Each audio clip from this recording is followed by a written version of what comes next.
The basalt flats of Car 7 stretched in a black sheen to every horizon, a frozen lake of stone scabbed by old lava ripples and hairline fractures that glittered when the sun cleared the dust. Wind ran its fingers across the plain in long, low chords that changed pitch as the gusts braided into each other. The camp drop had scattered crates and sleek alloy packs across 20 meters, and every alien cadet rushed with the kind of brisk confidence that belonged to expensive gear and memorized checklists. Carbon fiber ribs snapped out with a practiced flick. Plasma anchors hissed into cracks and glowed an angry blue as magnetic veins bit into the rock. Above the clatter, a crystalline voice chimed with amusement, and a dozen helmets turned toward the human as she knelt beside her small duffel and set out twine, a tub of resin tar, and a bundle of pliant flex canes that looked like garden stakes rescued from a forgotten greenhouse. The Zalari architect stood closest, all facets and angles, a cathedral of glass the color of glacier melt under clouded light. He held a scroll-thin shelter blueprint that fluttered in the gusts and kept his chin tipped with an elegance that said he had never known failure. "Charming," he sang, each syllable refracting into a faint chord. "Will she knit a cottage from string and sentiment before the resonance gale arrives?" The laughter that followed had a nervous edge, but it was laughter just the same, and it slid over her like dust over stone. She glanced up once, long enough to fix the tone of it in memory, then set her gaze on the northwest and counted. 1 breath. 2. She mouthed numbers silently in sets of 10 as she watched the thin haze lift and fall. On Car 7, the wind never came as a single brute force. It prowled in cycles, 9 softer beats that lured the body into loosening, then one violent cross-current that punched like a thrown boulder. The cross-current announced itself if a person listened properly. A hiss turned to a scrape, and the scrape thickened into a low drum that made the ribs of every tent sing a half-second before the blow.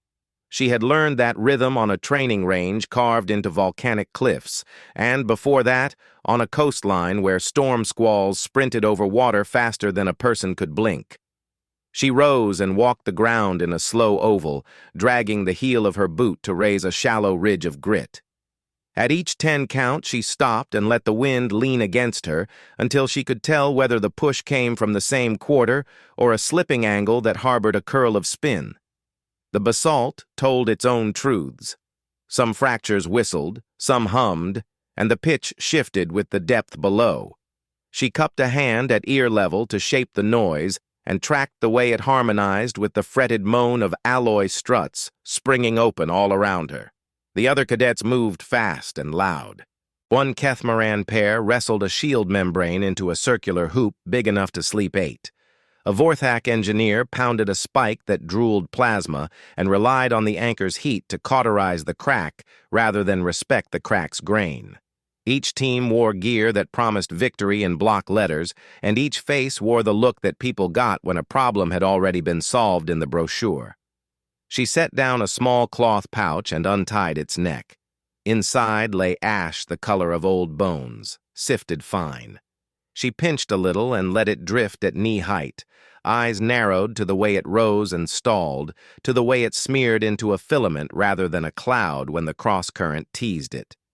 The ash clung to her glove in a light shell, and she rubbed fingers together until the crunch softened. A good ash told the truth. It showed where the air wanted to go when a wall forced it to choose. She poured a coin-sized dollop of tar onto a shard of basalt and held the shard against the wind shadow of her body, then moved the shard a hand's width into the gust. She watched how the skin formed, how the gloss dulled, how the tack held at the edges, but stayed alive at the core. Resin cured faster under breath-warmed shelter than in open wind. It also cured with a different memory if it was asked to stretch rather than harden. She wanted stretch. A rigid seam shattered under harmonics. A living seam reached, yawned, and snapped back like a tendon. The Zalari architect's laughter returned, warmer now, as if her slow walk had become a private show. He extended a delicate limb and tapped the screen where a shelter's aero profile rotated, perfect as a sculpture. "She could borrow a rib, perhaps," he said to a companion with polished amusement. "A pity to waste antique craftsmanship on a gale." She answered with a nod that was neither agreement nor challenge and walked her oval again. 9 counts, and the hush gave permission. The 10th carried grit that stung her cheek and rattled the hollow between her teeth. She shifted her stance and felt the punch slide past her hip. A sloppy stance would make a person catch wind like a sail and feed the wind energy for free. The wind liked gifts. She had no intention of giving it one. The cadets around her erected beauty. Tall ribs arched and met in elegant vaults. Skin membranes shimmered with layered iridescence that promised to shuck rain, dust, and pride with equal facility. A pair of instructors observed from a ridge, robes snapping, helmets haloed by grit flares. One instructor checked a tablet and tracked time to gale onset, and the other scanned for procedural violations. She knew those habits by heart. She had taught at smaller academies, out on the bad edges where new colonies learned how much the universe could not be bribed. Her duffel looked small beside the towering frames, but every piece of it had been argued with, thrown away, swapped for another, or kept because it had proved something under a sky like this. Flex canes rested inside a roll of burlap and smelled faintly green, a reminder that they grew somewhere with seasons and rain. She unrolled the bundle and let the canes fan out, each marked with a notch at measured intervals. Forearm spans made a better meter than a ruler when hands went numb. The twine lay coiled like tame snakes, each coil pre-tied at one end with a loose figure 8 that could be cinched without thought.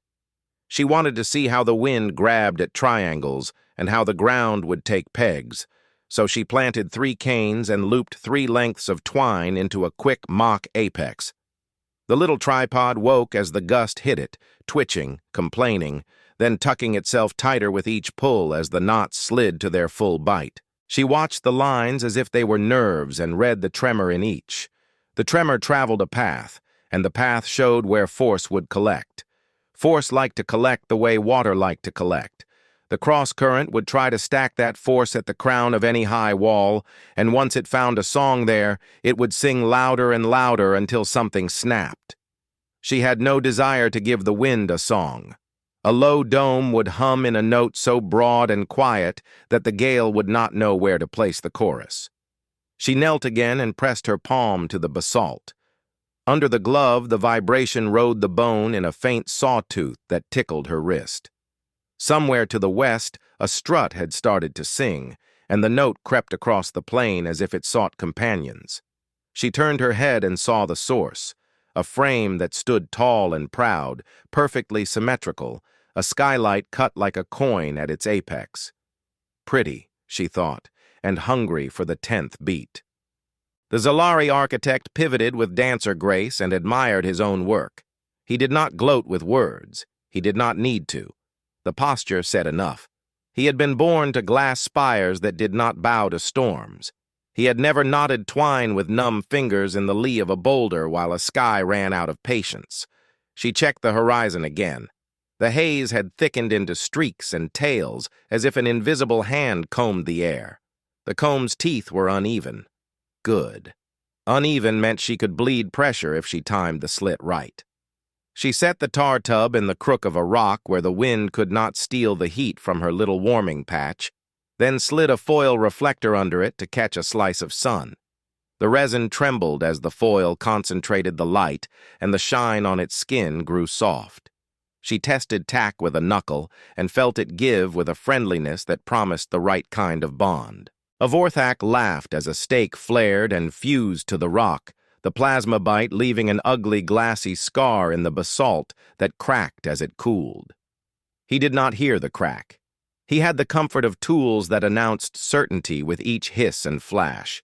She murmured a count and walked the oval again. 9 slow breaths.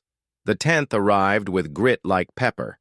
She turned her shoulder into it and watched a sheet of ash lift from the ridge she had made and slide along it rather than jump it. The ridge sat at a fraction wrong. She scuffed it flatter and raised a second ridge behind it so that the air would tumble, shed its arrogance, and forget to sing against a wall. Her body already knew where the dome would sit when she raised it. She could see the base ring etched into the basalt, a low circle whose diameter fit the rhythm of her steps and the reach of her arms. A circle that big could be tied in a handful of breaths if the knots were ready, if the lashings sat near her hands in good order, if the helpers, if she chose to ask for them, understood that each movement mattered more than speed. She lifted one flex cane and bowed it to test grain and rebound. The cane answered with a supple promise and no hidden creak. She pressed the tip into a crack and leaned to feel the first small complaint as the cane made the basalt remember it. She imagined the triangles that would grow from that base, each side a little poem to share burden with its neighbors. She did not need to draw on a screen. The diagram lived behind her eyes, alive in a way the glossy templates never felt. She breathed with the wind until her ribs matched its long phrase, then opened her eyes and found the Zalari architect watching her with an expression she had not expected. Curiosity had edged out superiority by a hair. He lifted a crystalline brow ridge and tilted his head as if her counting amused him more than her twine. "The storm is not a debate," she said, voice low, more to herself than to him. "It is a pattern." He smiled in a way that cast little rainbows across his cheeks. "Then she will argue with the pattern using string." She considered a dozen answers and selected none. The first dust filament of the leading squall lifted off the western flats and drew a faint line like breath on a mirror. She opened the tar again and breathed across its skin until it was warm enough to move like honey. Her hands worked while her mind kept count, two tasks that did not fight. She looped knots, checked the knots by feel, and laid the coils so each would pay out without a snarl. The wind tasted of limestone and old metal and the ghost of something that had burned long ago. She swallowed the taste and let the quiet under it steady her. The mockery had done its work if it meant to make her hurry. She would not hurry. She would be ready. When the instructors marked the start of the drill, the others would already be inside metallic elegance, and the plane would ring with a choir of thin songs. She would still be on her knees with ash on her gloves, reading the ground's answer to the sky's question. The laughers would see her and assume she had fallen behind. She welcomed that assumption. Underestimation was a wind shadow, too, and a person could do the best work of a day while that shadow held. She watched the haze lift and settle and felt the count resolve into certainty. 9 heartbeats of grace, 1 hammered fist. 9, 1, 9, 1.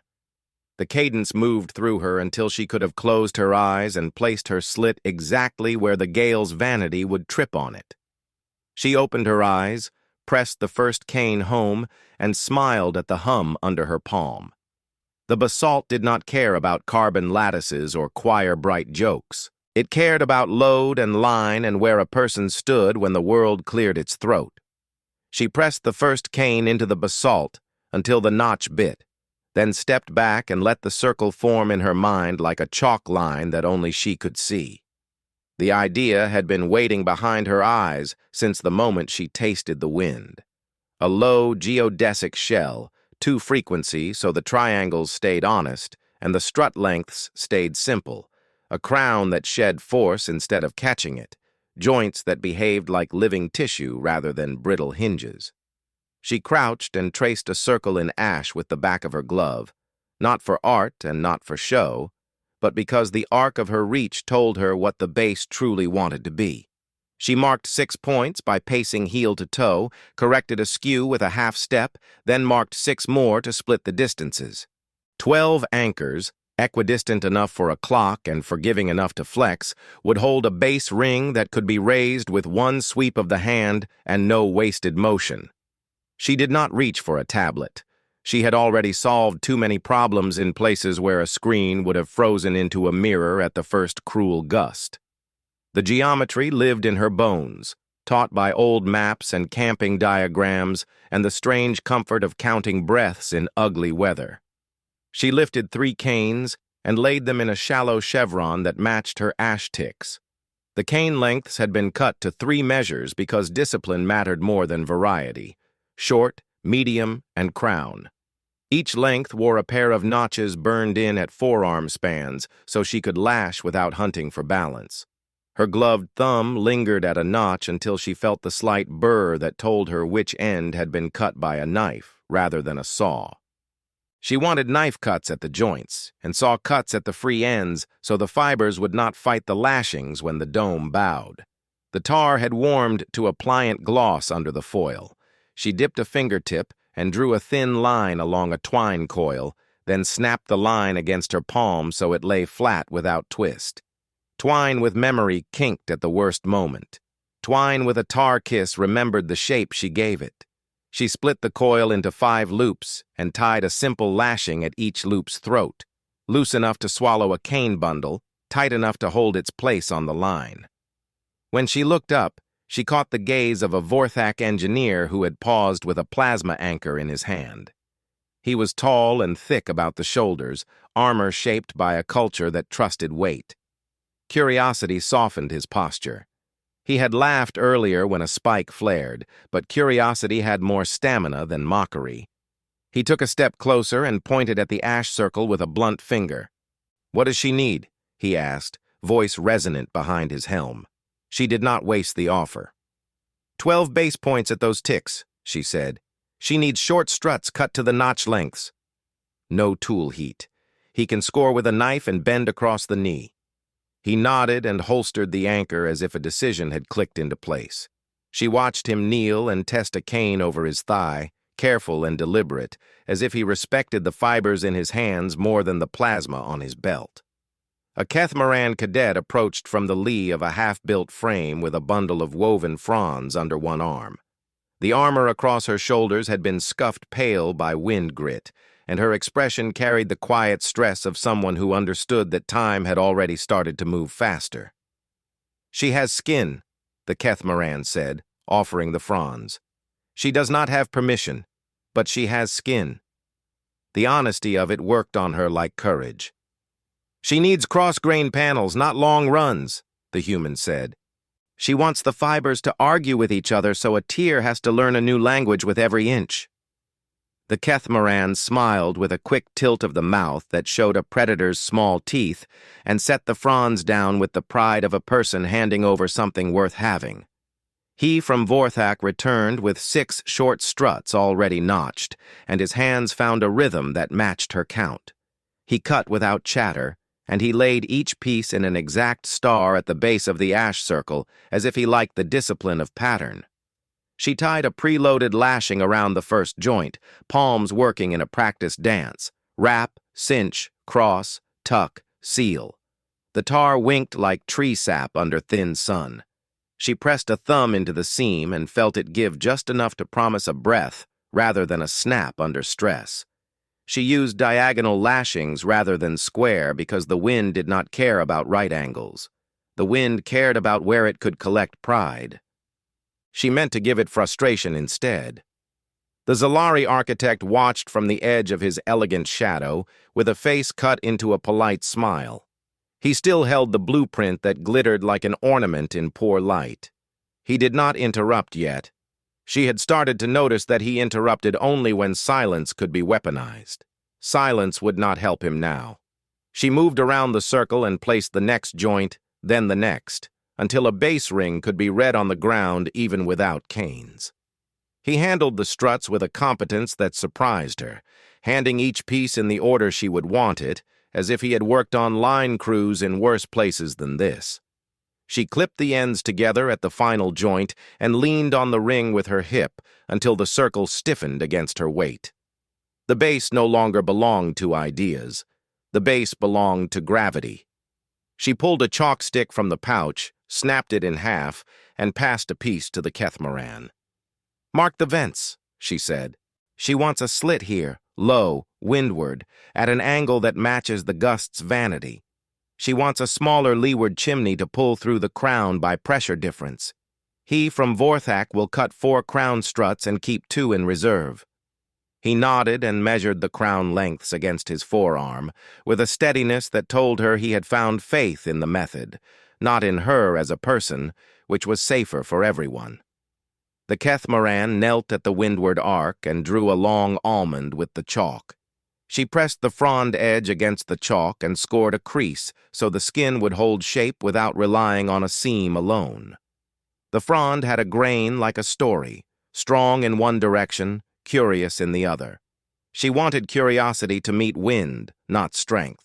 Curiosity gave, learned, and fetched back more than it surrendered. She set 2 hubs on the ground, star knots that would become the pentagons at the dome's shoulders. Each hub used a simple rule: 5 struts in, each bound at an equal bite, lashes crossing in opposite directions so the tension locked itself without a bulky knot that would cut the skin under pressure. She pinched a lashing and felt the tar through the glove like a pulse, warm enough to move, cool enough to hold. Good. The foil had done its work well. She spoke without looking up, voice calm to keep the rhythm even. "When the drill siren calls, she will not be racing," she said to both helpers. "She will be counting. 9 breaths for setup moves, 1 for the gale's rehearsal. She will use the one to bow the frame and teach the joints the motion they will need. Each triangle shares pain with the neighbors. If one side boasts, the dome dies." The Kethmaran glanced at the elegant frames rising around them, as if she had just understood why the tall ribs made her nervous. "Those walls boast," the Kethmaran said. "Those walls ask the wind to sing?" "Yes," the human said. "He from Vorthak, the notch depth must match this burr by finger memory. Do not look away and do not listen to the others. He knows the weight of his hand better than any gauge." He grunted acknowledgement and worked faster without sloppiness. She tested a hub by attaching 3 struts and lifting the small assembly into her hands. She flexed the triangle with a quiet, deliberate pressure, let it complain into her wrist, then cinched one crossing a fraction tighter until the complaint turned into a hum she liked. The hum meant the joint had learned which way to travel when the wind asked rude questions. The Zalari architect finally stepped closer, the blueprint dimming as the dust curtain crossed the sun. He halted with the easy balance of a person who had studied movement as a craft. "Her dome is not tall enough for pride," he said, almost conversational. "It is low, as if it bowed first." "It is low because the storm would like to fight less if the storm is tired," she answered. "She does not give the storm a place to rest a fist." He studied the chalk vent and the way she had creased the frond. His mouth softened into thoughtfulness. "And the slit admits failure by design," he said. "It is a wound on purpose." "It is a mouth," she said, "but it will not speak the storm's language." He accepted that without a sneer, which was a kind of concession, and turned his head to listen as if the ground had addressed him. A thin howl rose from a carbon frame 2 lines over and settled into a tone that made her molars ache.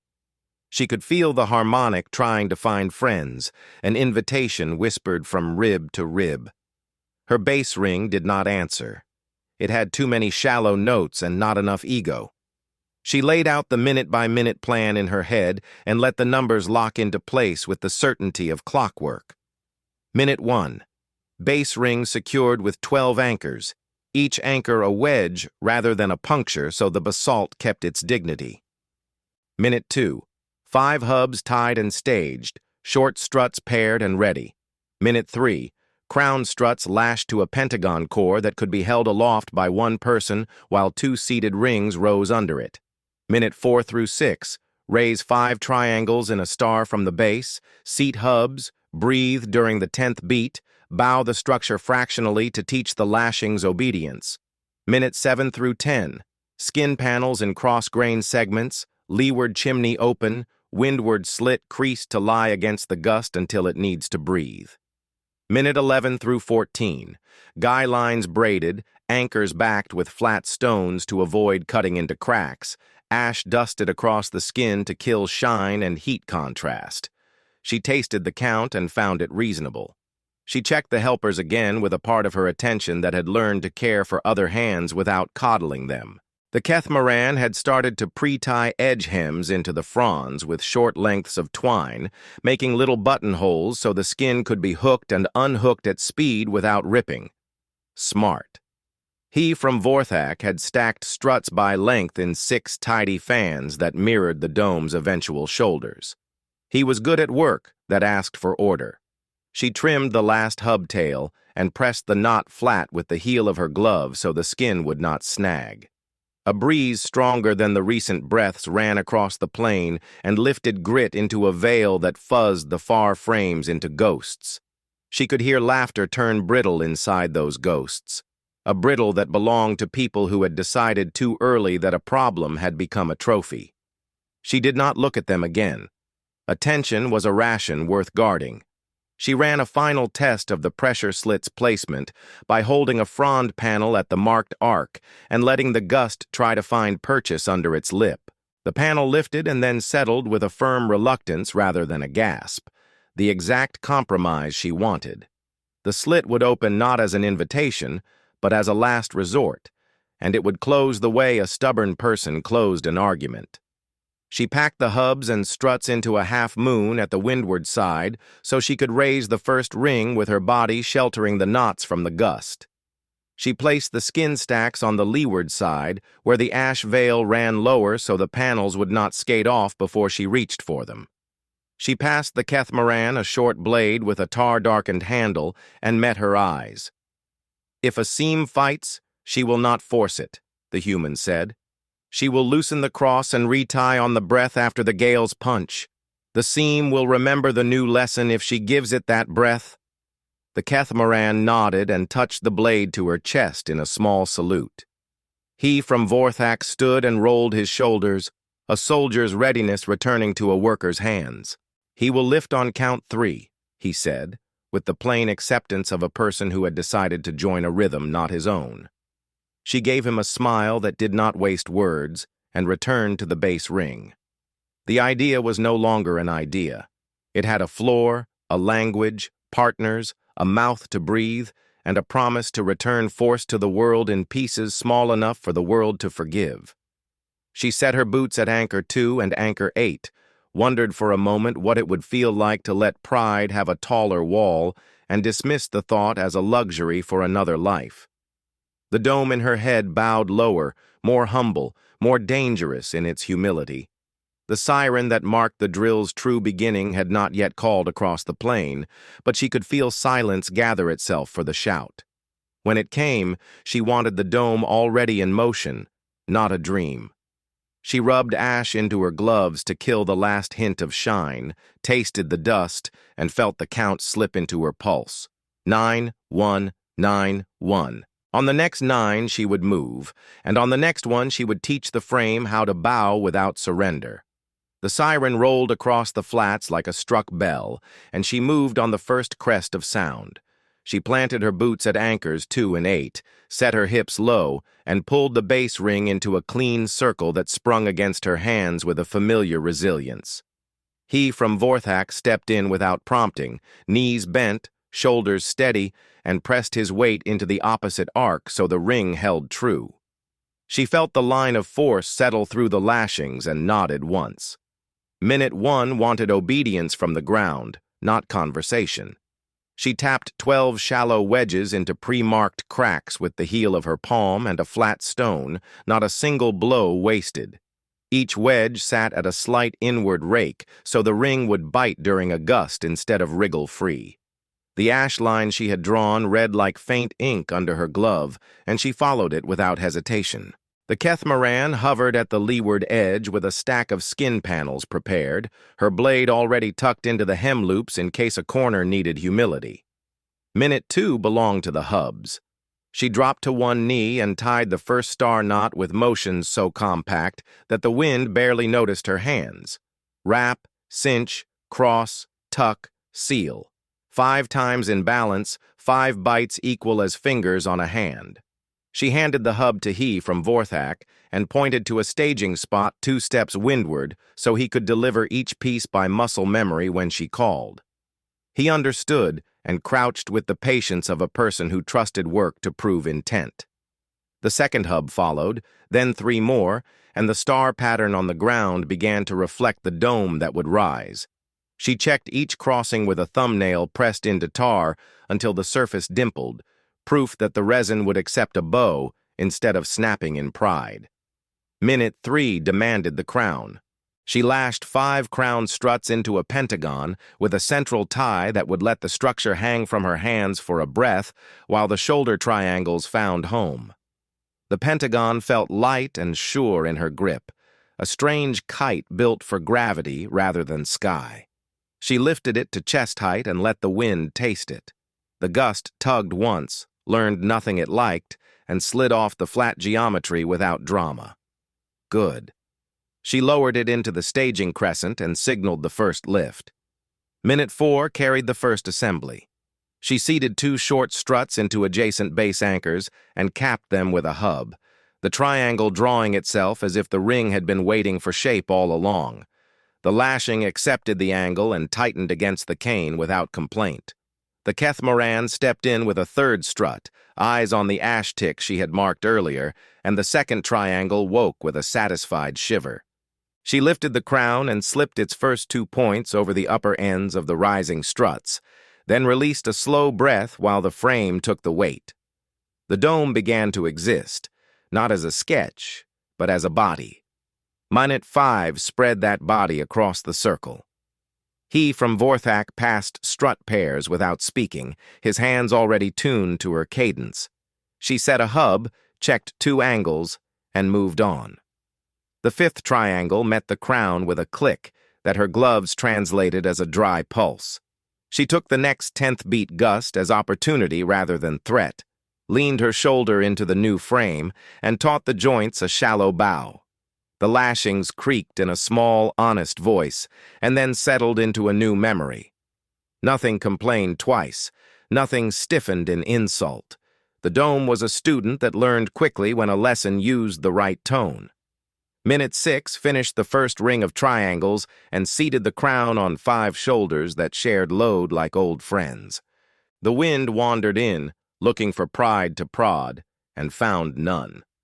The Zalari architect had drawn nearer without announcement.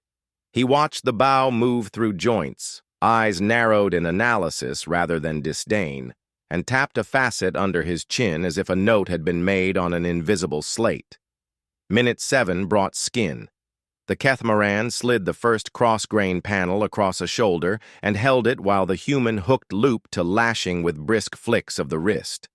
The panel flexed and held, the fibers forcing any future tear to negotiate at every inch. She set the windward slit as a crease rather than a cut, a subtle fold that would lie obedient until a punch demanded a breath. She braced a knee against the base, lifted another panel, and worked down the arc. He from Vorthak hovered windward, acting as a human windbreak without fuss, and took 2 moments to pass small stones to back vulnerable wedges. He did not ask if the stones were necessary. He answered that question with his hands. Minute 8 expanded skin coverage to 1/3 of the shell. The air inside the partial dome shifted in character, warmer by a whisper, less vicious in its eddies. She felt that shift on the skin of her wrists, where the glove seals left a thin line exposed to truth. She opened the leeward chimney a palm's breadth and watched the ash at the lip twitch as air began to draft through the crown seam. A quiet flow replaced aimless swirl, and the domed space responded with a stillness that promised sanity when the world outside lost its temper. Minute 9 demanded attention to friction and edge. She rubbed a smear of tar into twine at high-stress corners and pinched the lashings to set micro-teeth that would resist creep. She laid a narrow frond strip across a seam to act as a sacrificial flutter and listened. The strip rattled a soft, annoying tune whenever a vortex tried to take hold. That tune would irritate the wind into forgetting its song, a petty trick that saved proud walls from becoming flutes. The Zalari architect's mouth turned in an involuntary smile, appreciation conceding a small triumph to pragmatism. Minute 10 was the test bow. The wind found its first real ambition in a rush that skated grit across the basalt like blown glass beads. She braced, counted the 9 calm breaths behind her teeth, and met the 10th at an angle that made the dome bend in welcome rather than recoil in fear. The joints gave in the direction she had taught. The crown dropped a finger's width and then rose again as the pressure slit side. The hum that moved through the frame was broad and low, too wide for harmony, too honest for breakage. She breathed with it and grinned in spite of resin on her tongue. Minute 11 stretched skin to the last 2 shoulders and closed the leeward chimney to a controlled slit with a series of small toggles. The air inside cooled a fraction and then steadied as the draft balanced. She braided 2 guy lines from 3 twine lengths apiece, fingers flying in a pattern that made a thick cord without a single knot that could act as a stress concentrator. He from Vorthak took each braid and ran it to a wedge at 45 degrees off the primary wind, then backed the wedge with a flat stone to spread bite. He worked with a precision that would have pleased any line chief in a storm crew. His armor caught ash and stopped shining. Minute 12 addressed the base seam and the low skirt that would keep spindrift from crawling under the skin to chew ankles. She pressed a loop of frond along the ground on the windward side and stitched it to the skin with quick overhands, not for strength, but for shape memory. The skirt settled and then lifted a breath's thickness as the gust pried, exactly the movement she wanted. The Kethmaran ran her palm along a panel and felt for uneven pull with an instinct that belonged to people who hunted by muscle sense as well as sight. She found a spot that tugged wrong, flicked a toggle loose, and retied on the following calm breath. The seam forgot the error immediately and adopted the new lesson without sulk. Minute 13 was camouflage and heat honesty. She dipped her gloved hands into the ash pouch and skimmed a light veil across the exterior skin with long, even strokes. The color shifted from plant gloss to basalt dull in 3 passes. She dusted the crown in a mottled pattern that mimicked the flats, rather than painting a uniform coat that would trigger a scanner's suspicion. She rubbed the last of the ash into the windward slit and the guy line braids, removing every hint of shine. The dome became a shadow that did not wish to be seen or measured. It would not invite drones any more than it invited songs. Minute 14 closed the loop. She walked the circle once more, palming each joint, reading each lashing as if it were a pulse under skin. She tightened 2 crosses by a fraction and loosened 1 by the same. She checked the crown with a small, decisive twist that told her the pentagon was about to become proud if she let it sit too stiff. She pressed a thumb into the knot and reminded it that humility survived storms. She stepped back and regarded the whole with a stillness that was not rest. The frame seemed to lower itself by a whisper as the wind tasted for a grip and found none. Outside the dome, the carbon frames glinted, elegant and tall, and sang thin notes that slid across one another in search of harmony. The song crawled into bones and asked for attention with an insistence that felt like a warning dressed as music. The Zalari architect listened with his whole face, eyes unfocused, as if he could see stress as color through hulls and ribs. He shifted his weight toward her dome by a thumb's width, an unconscious lean toward quieter ground. She ducked into the entrance and sat on her heels for a half-breath to calibrate the interior. The air felt held rather than trapped. A damp cloth smell replaced hot metal and grit. She dragged a small trench along the inside of the windward base with the edge of her hand, just enough to invite any stray dust to settle in a line rather than swirl. The Kethmaran passed a coil of twine, and the human secured a quick interior cross brace at knee height, not essential for strength, but perfect for hands in a stumble when the first real punch arrived in the dark. She had learned too often that kindness to the future self cost nothing at the build stage and paid a fortune under pressure. He from Vorthak crouched at the entrance, head lowered, respectful of the space as if it already belonged to another rulebook. "He has set the last wedge," he said. "He has stones ready for the guy line backs if she asks again." She nodded and rose. "He will keep those hands free," she said. "If a line screams, he will listen for which voice. He will not grab the loudest sound." He gave a grunt that sounded almost like a subdued laugh and withdrew to his post. The siren had fallen silent, replaced by a different sound that came not from a device, but from the sky. The leading edge of the resonance gale made a line on the horizon like a bruise, and the dust beneath that line lifted in small curtains that ran before the real force, the way seabirds run before a wave. She looked once at the Zalari architect, not for permission and not for approval, but because he had witnessed the work without sabotage. He met her gaze with an expression that had lost the edge of mockery and found the beginning of appetite for a new lesson. He raised two long fingers near his brow in a gesture that might have meant thanks in his language. She answered with a small inclination and turned away. The dome did not require ceremony. The dome required presence.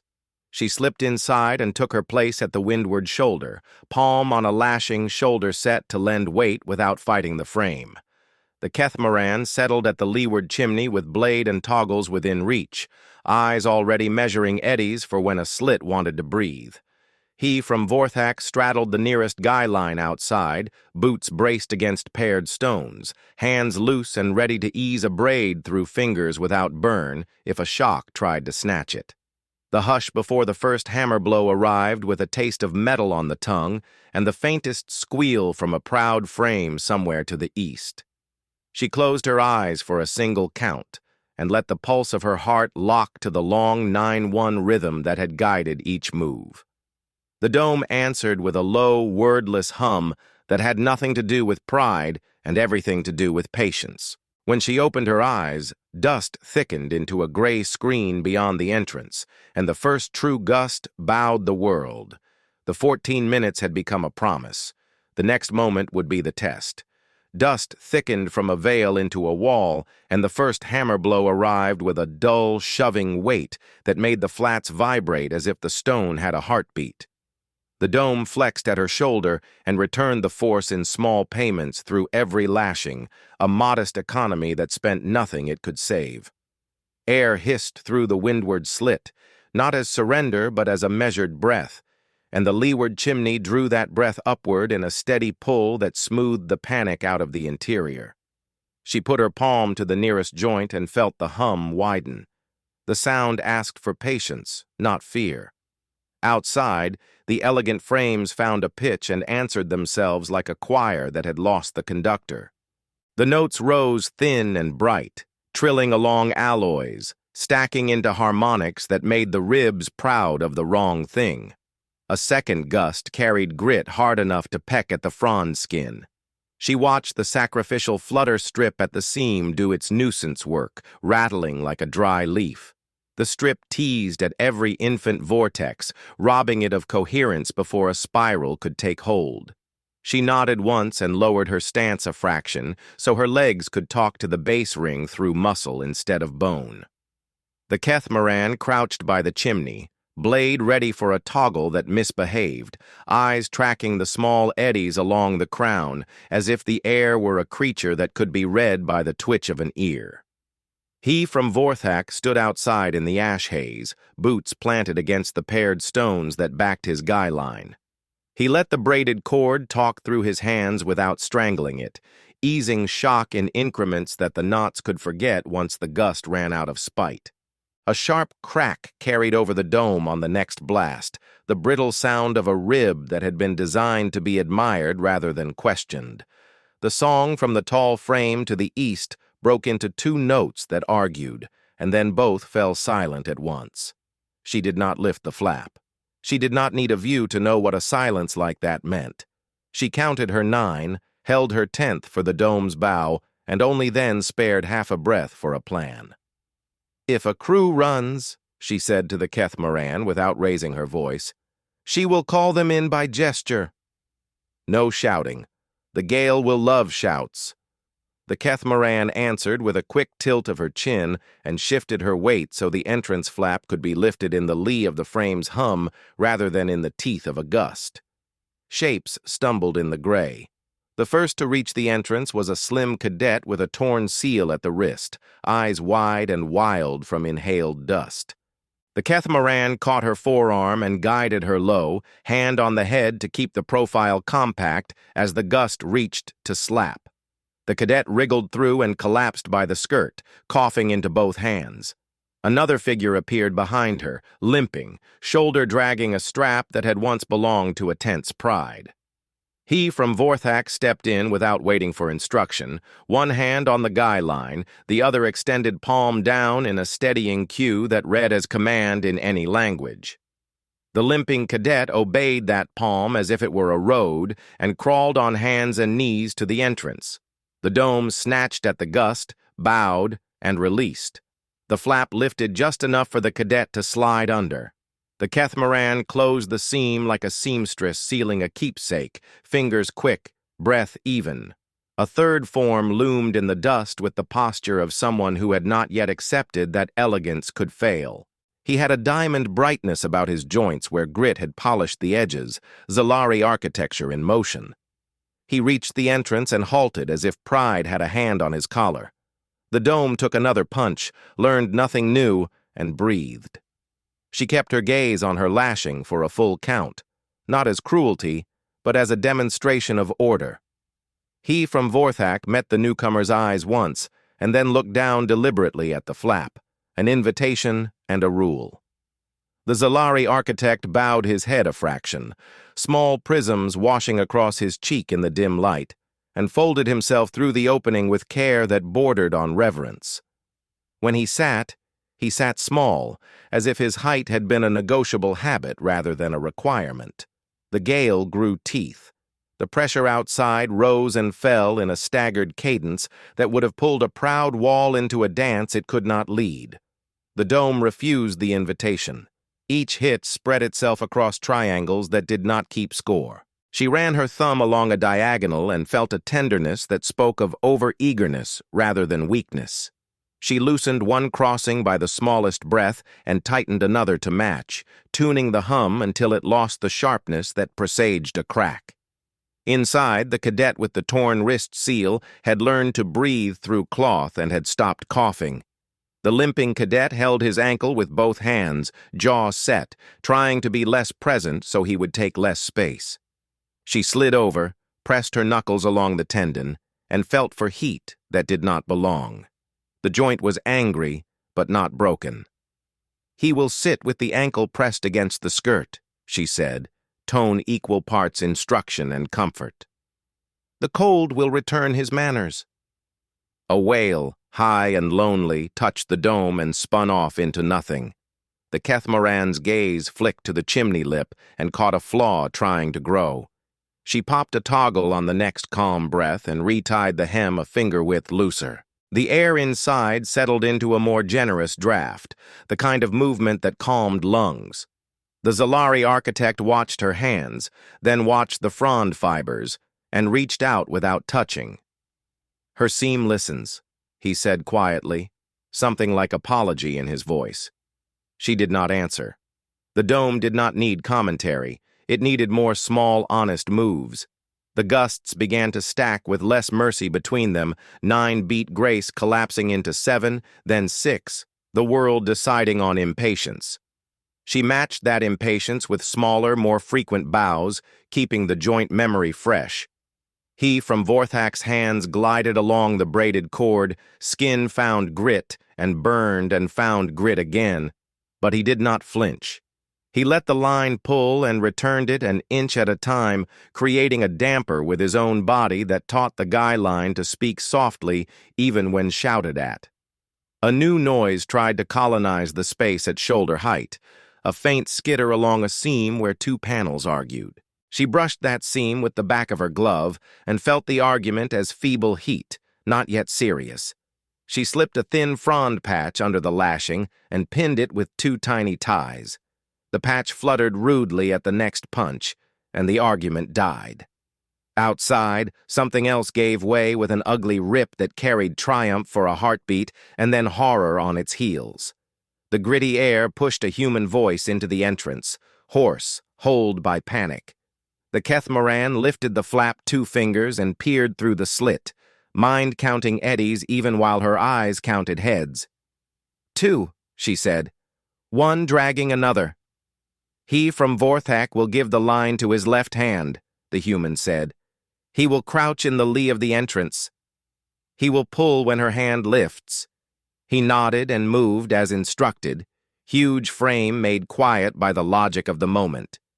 She shifted her stance, free hand braced on the lashing so the dome could use her weight without asking for her loyalty.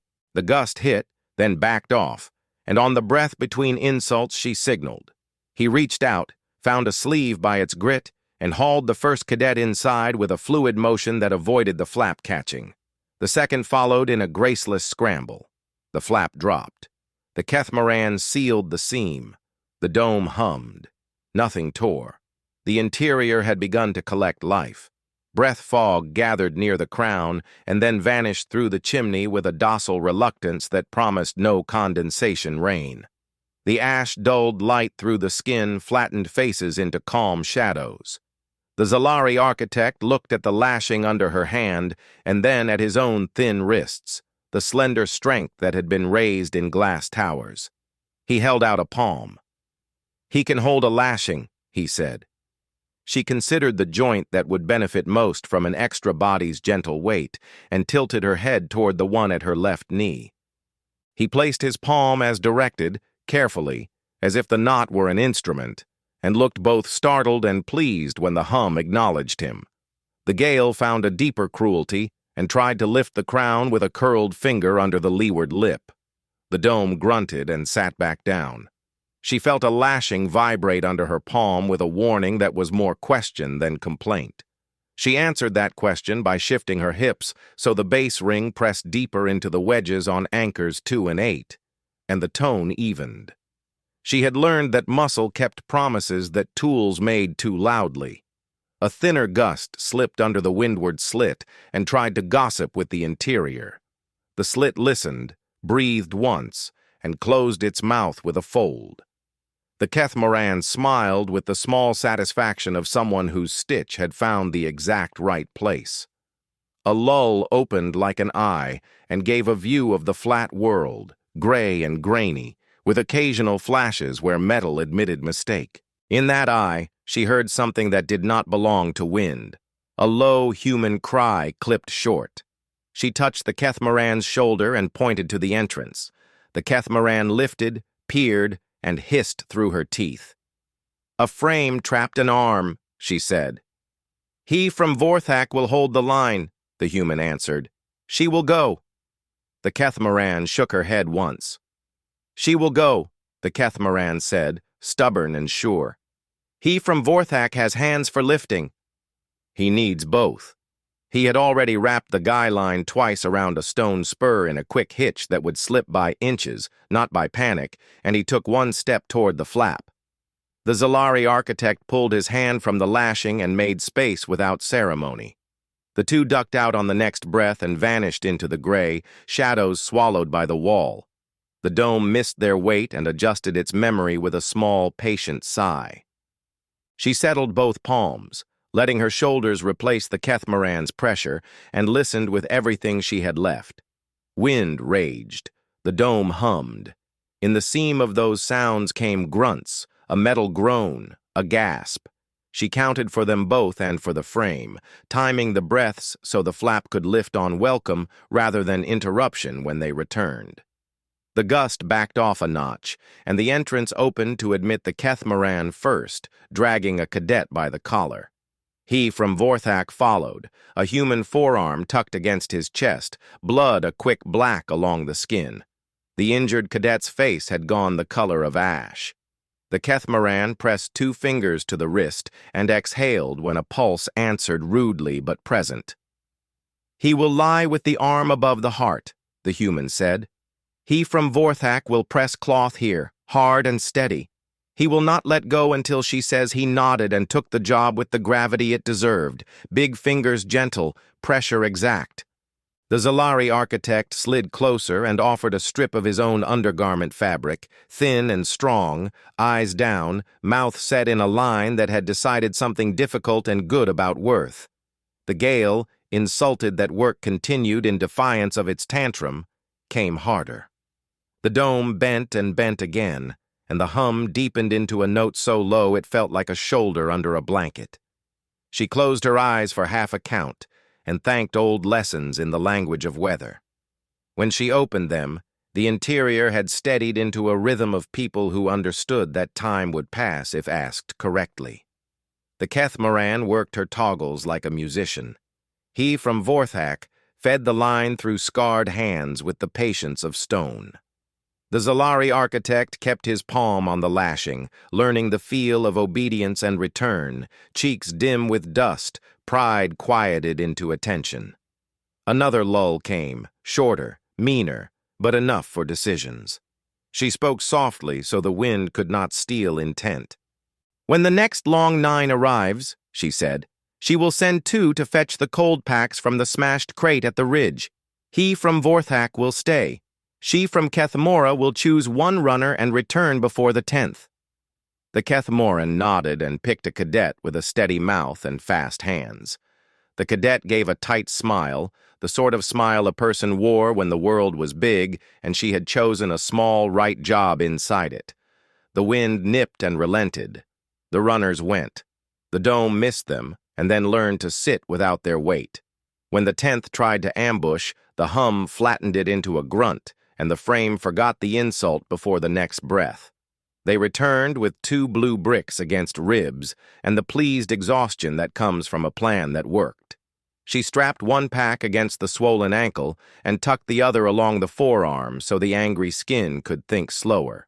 The injured cadet's eyes fluttered once toward hers with unguarded gratitude that had no space left for pride. The dome bowed, breathed, and sat.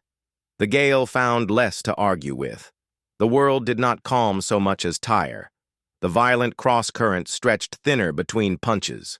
The song outside lost voices as fewer proud ribs remained to sing. Inside, the hum spread into the floor and up the spine, a lullaby written by triangles and stubbornness. Through it all, the Zalari architect kept his hand where she had placed it. At one point he looked up, cheeks streaked, and offered a small, wry smile that held no apology, because apology would have asked for more air than the moment could spare. "He would like to speak with her when the world remembers its manners," he said. She inclined her head. That promise could wait until the sky stopped testing. For now, the dome did what it had been built to do: refuse drama, trade in patience, and make a quiet room inside a loud lesson. The gale struck again, and again the dome bowed and recovered. The flats shuddered, dust marched, and the entrance flap lifted and fell in 2 exact breaths.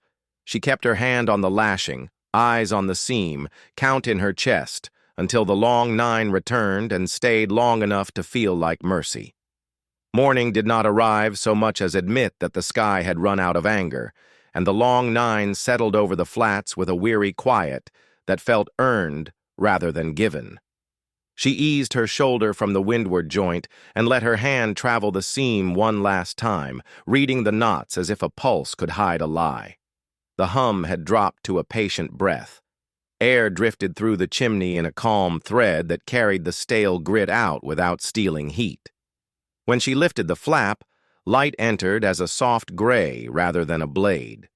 The world outside had been planed flat by force and then dusted with ash until distance turned to smudge. She stepped out and the dome followed with a small flex, like a companion adjusting pace. He from Vorthak unhitched the guy line and shook life back into his hands, palms scraped raw where grit and duty had passed messages back and forth. The Kethmoran rose from her post by the chimney with the calm of a hunter who had counted enough breaths to put a storm in its place. The injured cadets arranged themselves in a narrow line by habit rather than command, faces chalked, movements careful but unafraid. The Zalari architect left his palm on the lashing for a final heartbeat before withdrawing it, a private farewell to a knot that had taught him more than an elegant rib had managed in a year of design tutorials. The instructors came down from the ridge with a gait that had learned humility overnight. Helmets clicked together in quiet conversation as scanners painted the plane with harmless light, mapping fractures, cataloging debris, and flagging stress signatures that still had a voice. One instructor stopped at the stump of a carbon frame that had once promised invulnerability and looked at the torn edge where resonance had cut a neat, cruel mouth. The other instructor knelt by the dome and pressed gloved fingers to the base ring, as if a doctor had found an old patient and wanted to hear a chest. A tablet chirped. Numbers walked across the screen in tidy rows. She watched the instructor's mouth pull sideways at a column marked localization coefficient, a metric that punished egos and rewarded geometry. The numbers were honest. Peak strain had never gathered at any single joint. The worst moment had spread itself thin, like a lesson given in many classrooms instead of shouted in one. Heat maps told the same story, blues rinsing across the shell with only brief freckles of yellow at cross-grain patches that had done the work of receiving insult and then forgetting it. He from Vorthak handed the tablet to her without an ownership fight, a small endorsement that mattered more than a speech, and she scrolled through the log with a mechanic's interest rather than a mathematician's pride. Deflection at the crown. 2 fingers at the worst punch, then recovery to 1. Ventilation rate. Steady, with a polite bump when the slit had breathed on purpose.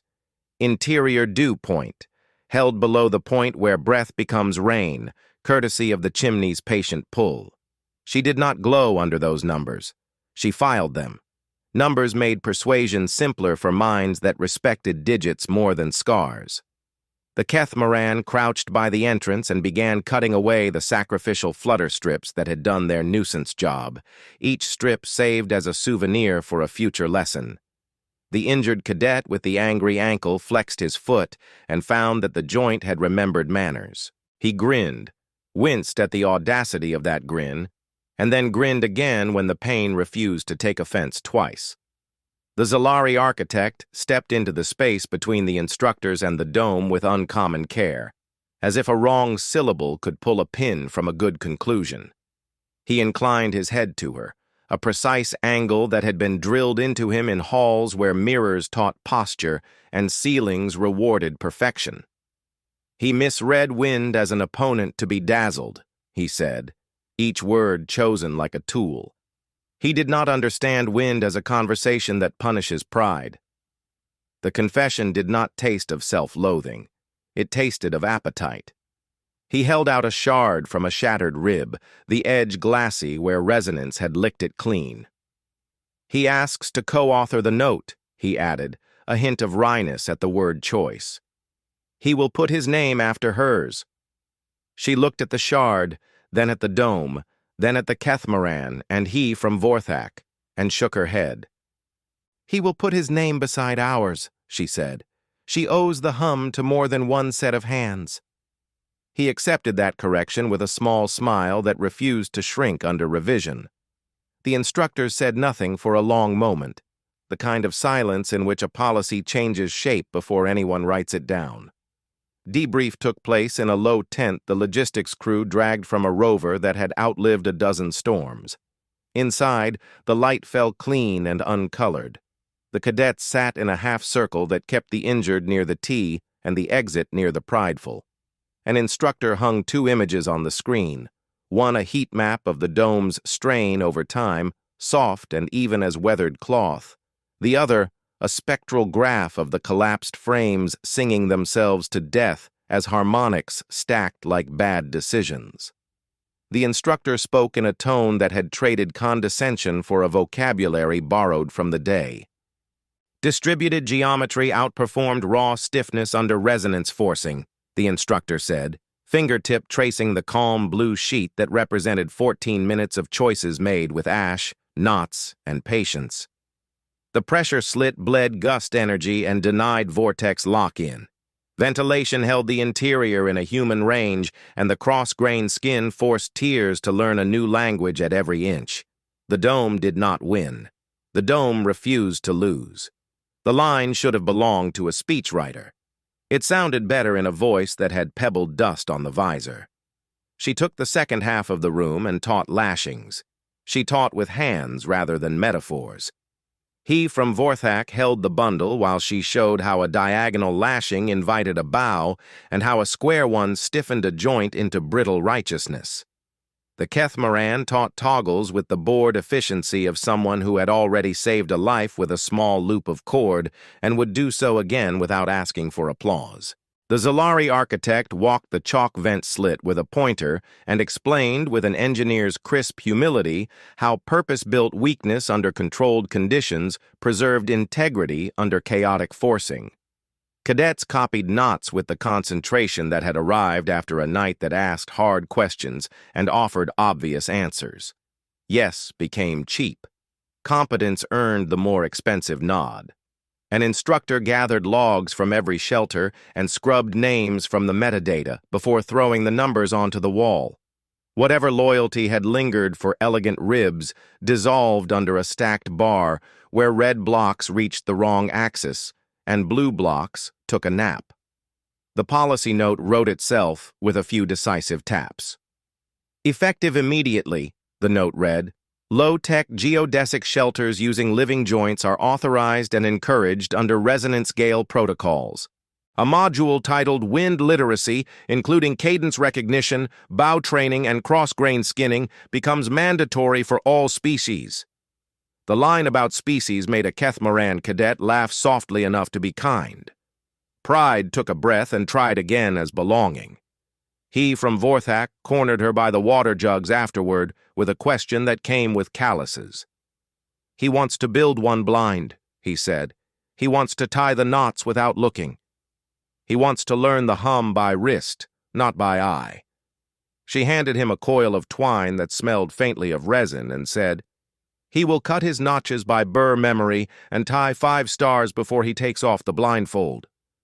He nodded as if a gate had opened. The Kethmaran approached with a small box from her pack, wrapped in a strip of blue cloth. Inside lay a flake of transparent stone no larger than a fingernail, native to her home cliffs, used by her people to test wind at cave mouths. She will hang it by the chimney, the Kethmaran said. It sings sweet when the draft is right. The gift sat in the human palm like a promise the size of a breath. The Zalari architect arrived last, words carefully leashed so intent would not spill. He will propose a resin blend that keeps the tendon memory and resists grit abrasion, he said. He will not argue for height.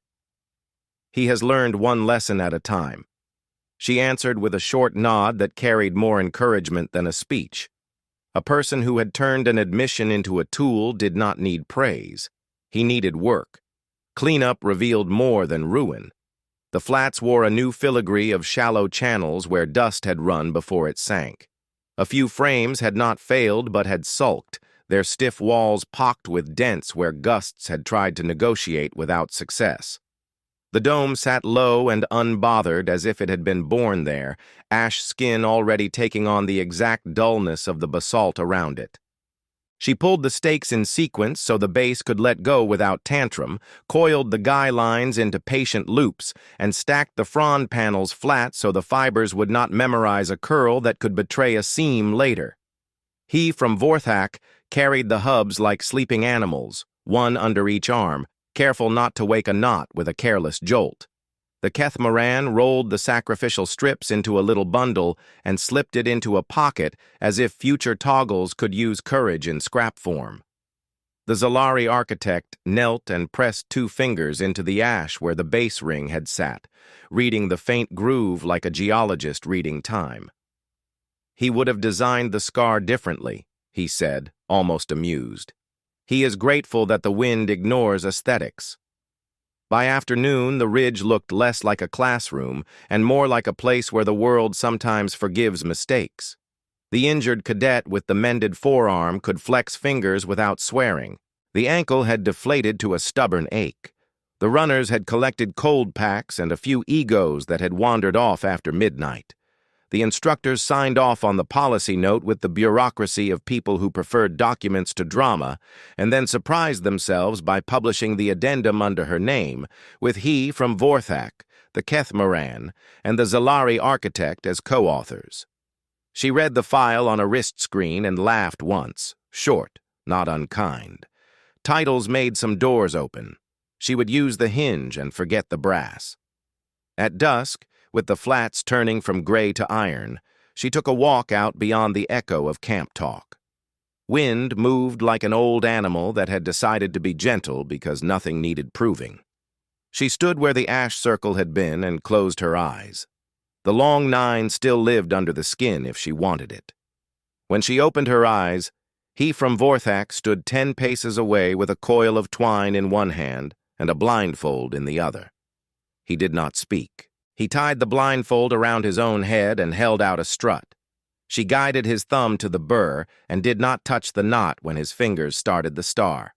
The Kethmaran joined at his side, hands busy with a toggle she could tie behind her back and had decided to learn to tie with her less clever hand. The Zalari architect approached last, a small pot of experimental resin tucked like contraband against his ribs. He held it up with a grin that had learned mischief in a good way. "He promises no height," he said. "He promises better scars." She set the pot down beside the ash and the foil reflector, as if a shrine could accept science without complaint. The night that followed held no alarms. Voices wound low and content through the tents. The desert insects that survived on nothing came out and traced faint hieroglyphs in dust that a lazy breeze would erase before morning. In the logistics tent, the new module file propagated across terminals with the silent efficiency of ideas that have found the right time. On the ridge, an instructor wrote the first lesson plan for wind literacy with a pencil instead of a stylus, perhaps as a private nod to Twine and Ash. In her bunk, she lay on her back and let her palms remember seams, joints, useful slack, and the exact weight of a dome learning to bow without surrender. Sleep came quick and honest. Weeks later, in a different valley under a sky that knew a new set of bad manners, she watched a class raise 2 domes in the time it took a clock to cook tea. He from Vorthak tied his stars blind and passed inspection by grin. The Kethmaran flicked toggles like punctuation in a sentence written without apology. The Zalari architect ran a finger along a cured seam and nodded once at the resin's feel, a small engineer's victory that would not interrupt a storm to announce itself. The wind arrived on schedule, then left early, bored by humility and annoyed at the scarcity of songs. When the debrief ended, a young cadet with skin the color of basalt dust asked why the dome had looked so plain and felt so safe. She answered what she had always known and had finally been allowed to teach without rolling anyone's eyes. "Form that listens lasts," she said. "Pride breaks on the 10th." The cadet wrote that sentence in a notebook that would be lost and found twice before graduation and would carry grit in its spine forever. On the day she left Car 7, the dome sat disassembled in orderly stacks. Ash sifted over footprints until the flats looked unvisited. She stood one last time where anchors 2 and 8 had bitten, pressed her palm to the ground, and felt nothing but a cool, indifferent planet. That indifference felt like respect, the kind that does not clap because clapping would be noise. She smiled, picked up the burlap roll of flex canes, and walked toward the transport with the quiet satisfaction of a person whose work had turned into other hands. The wind moved at her back, not pushing, not resisting, simply traveling in the same direction long enough to be called company.